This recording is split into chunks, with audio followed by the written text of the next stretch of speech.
तत्सवितुर्वरेण्यं भर्गो देवस्य धीमहि धियो यो नः प्रचोदयात्। ओम परमात्मने नमः।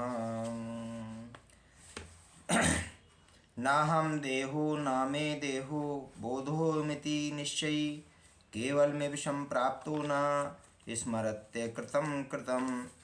ना नहीं अहम मैं देह शरीर हूँ, ना नहीं मैं मेरा देहो शरीर है, बोधहा ज्ञान रूप हूँ। इति ऐसा निश्चय रखने वाला केवलम विधेय मुक्ति को इव की तरह संप्राप्तः प्राप्त हुआ, ना नहीं स्मृति स्मरण करता है। अकृतम जिसे नहीं करना है, जो नहीं किया गया, कृतम जिसे करना है।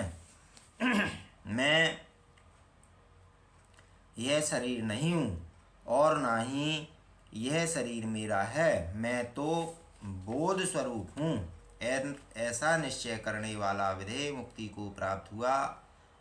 साकृत जिसे करना है और अकृत जिसे नहीं करना है, जो नहीं किया गया है, कर्मों का स्मरण नहीं करता, वह सभी प्रकार की इच्छाओं से परे होता है।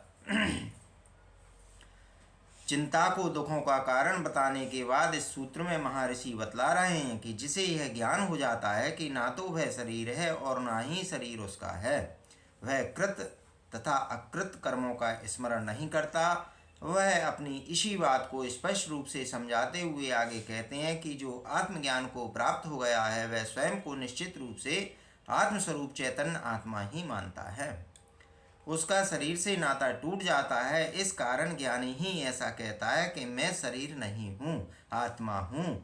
चूँकि आत्मा का कोई शरीर नहीं होता है, इसलिए वह कहता है कि मेरा शरीर ही नहीं है।